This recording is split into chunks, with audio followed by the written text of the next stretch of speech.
UK වල අවුරුදු 21ක කෙල්ලෙක් ඇල්බම් 21 කියලා මියුසික් ඇල්බම් එකක් රිලීස් කරනවා 2011 ජනවාරි 24 වෙනිදා. මේකේ තිබ්බ සින්දු වලට මිනිස්සු කොච්චර ආස කරනවද කියනවා නම් මේ ඇල්බම් එක ලෝකෙ පුරා මිලියන 31ක් විකිනෙනවා. It becomes the best selling album of the 21st century. මේ කෙල්ලගේ නම Adele Laurie Blue Atkins. එහෙම Grammy Awards 6ක් දිනපු මේ ඇල්බම් එක කරපු Adele ඒ ඇල්බම් එකේ සින්දු ඒ අවුරුද්දෙම පැරිස් වල sold out crowd එකක් ඉස්සරහා sing කරද්දි I can't do this I am so sorry කියලා stage එකෙන් බැහැලා යනවා. ඇයි ඒ? එයාගේ voice එක crack වෙනවා. එයාට සින්දු කියා ගන්න බැරි වෙනවා. මෙහෙම පිනකල් එකේම හිටපු Adele බිඳුවටම වැටෙනවා.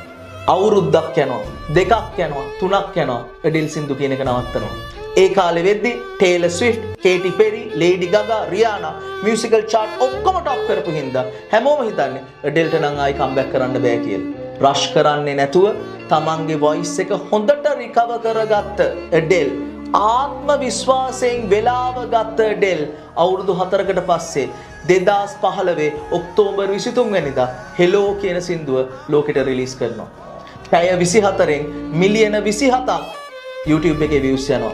1 billion views යනවා දවස් 87න්.